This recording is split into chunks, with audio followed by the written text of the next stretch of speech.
जी जी शुक्रिया शायद हमारे साथ जुड़ने के लिए. Now moving on. Now ahead of the UNSC session, Iran's Foreign Minister Abbas Araghchi has urged the United Nations to formally condemn what Tehran describes as illegal US interventions.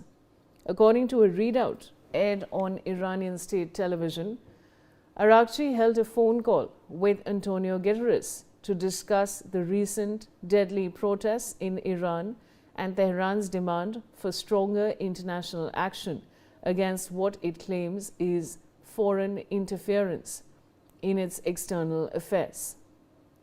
Reportedly, Araghchi told the UN chief there was a serious expectation among Iran's government and public that the world body would fulfill its responsibility by condemning what Iran officials called unlawful actions by the US.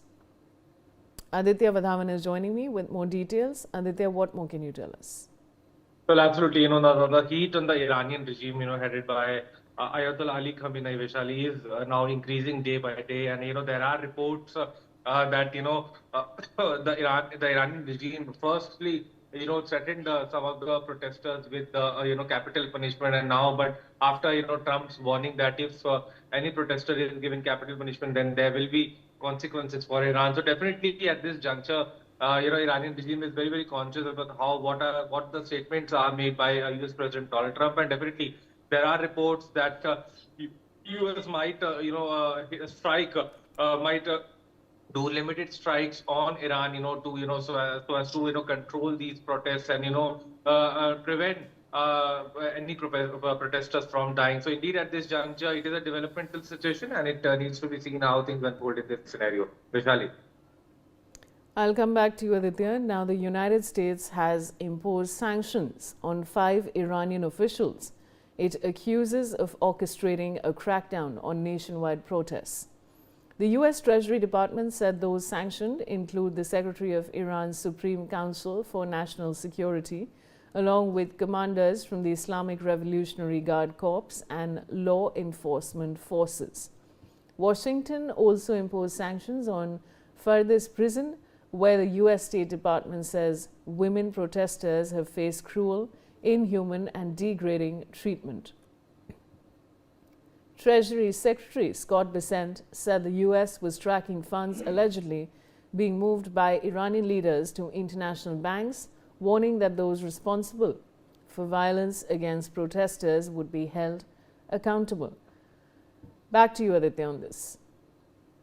Well, absolutely. Indeed, the sanctions, there have been for years now, Vishali, if you see, America has sanctioned Iran in every way possible. And now several top officials in the Iranian regime have also been sanctioned by the United States of America. So clearly, all these sanctions and, all these pressure tactics are being deployed by the United States of America and the Trump administration, to pressurize the Iranian regime, to